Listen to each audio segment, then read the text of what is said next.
నమస్తే ఫ్రెండ్స్. నేను మీ doctor Kanchan Lakshmi. KR herbs Ayurveda clinic Panjagutta. Welcome to our channel. ఈరోజు మన వీడియోలో నెయిల్ సోరియాసిస్ అంటే గోళ్ళకు వచ్చేటువంటి సోరియాసిస్ గురించి తెలుసుకుందాం. ముఖ్యంగా సోరియాసిస్ అనేది అందరికీ తెలిసినట్టుగా లేదా అందరూ అనుకున్నట్టుగా ఓన్లీ స్కిన్‌కి సంబంధించింది అని చాలామంది అనుకుంటారు. సో, ఎప్పుడైతే ఈ సోరియాసిస్ అడ్వాన్స్ అవుతుందో అడ్వాన్స్ స్టేజ్‌లో ఇది గోళ్ళను గూడా ఎక్కువగా ప్రభావితం చేస్తూ ఉంటుంది. సో, గోళ్ళలో మనము సింప్టమ్స్ చూసుకున్నట్టయితే, లక్షణాలు చూసుకున్నట్టయితే పిట్టింగ్ ఆఫ్ నెయిల్ అంటాము. అంటే గోళ్ళ మీద రంధ్రాల్లాగా సూదితో పొడిచినట్టుగా ఉండడము.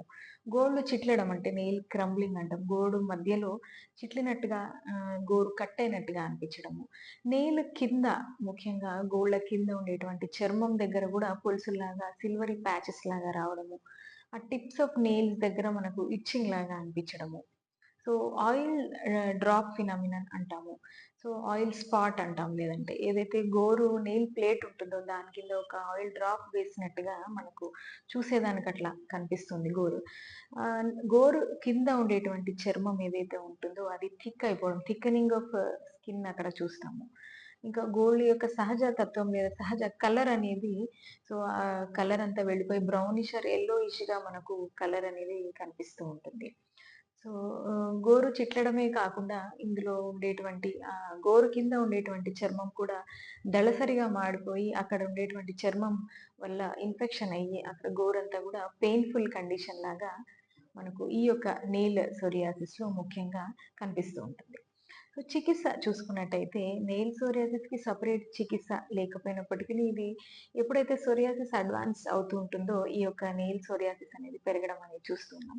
సో, స్కిన్ మీద ఉండేటువంటి సోరియాసిస్‌ని తగ్గించేటువంటి చికిత్స ఏదైతే ఉందో అది టైమ్ టు టైమ్ తీసుకోవడం ద్వారా ఈ నెయిల్ సోరియాసిస్‌ని గూడా మనం అరికట్టవచ్చు. కొన్ని రకాల టిప్స్ పాటించడం వల్ల గూడా ఈ నెయిల్ సోరియాసిస్ కండిషన్‌లో ఎక్కువగా ఇన్ఫెక్షన్స్ రాకుండా ఉండడానికి జాగ్రత్తలు మనం పాటించొచ్చు. అందులో ముఖ్యంగా అలోవెరా జెల్‌ని నెయిల్స్‌కి అప్లై చేసుకోవడం ద్వారా కూడా మనము ఈ నెయిల్స్‌ని కాపాడుకోవచ్చు. ఇంకా సైంధవ లవణం వాటర్‌లో మిక్స్ చేసుకొని, ఆ వాటర్‌లో మనం గోళ్ళను ముంచుకొని వాష్ చేసుకుంటూ ఉంటే గనక సో, అప్పుడు గూడా ఈ నెయిల్ సోరియాసిస్ కొంతవరకు కంట్రోల్ అవుతుంది. ఓట్స్‌ని వాటర్‌లో డిప్ చేసుకొని, ఆ వాటర్‌లో మనము ఈ యొక్క నెయిల్స్‌ని డిప్ చేసి ఉంచడం ద్వారా అక్కడ ఉండేటువంటి ఆ స్కేల్స్ అన్నీ వెళ్ళిపోయి నెయిల్ గూడా క్లియర్ అవ్వడానికి అవకాశాలు ఎక్కువగా ఉంటాయి. మీకు గనక ఈ వీడియో నచ్చినట్టయితే తప్పక మా ఛానెల్‌ని సబ్స్క్రైబ్ చేయండి. నెయిల్ సోరియాసిస్ గురించిన ట్రీట్మెంట్‌కి సంబంధించిన విషయాలు గానివ్వండి, లేదా మీకు కావాల్సిన డౌట్స్ క్లియరెన్స్ ఏమైనా ఉంటే తప్పక మా కామెంట్ బాక్స్‌లో కామెంట్ చేయండి. లేదా మా స్టాఫ్‌ని మీరు అప్రోచ్ అయ్యి ట్రీట్మెంట్ గురించి తెలుసుకుందాం. Thank you.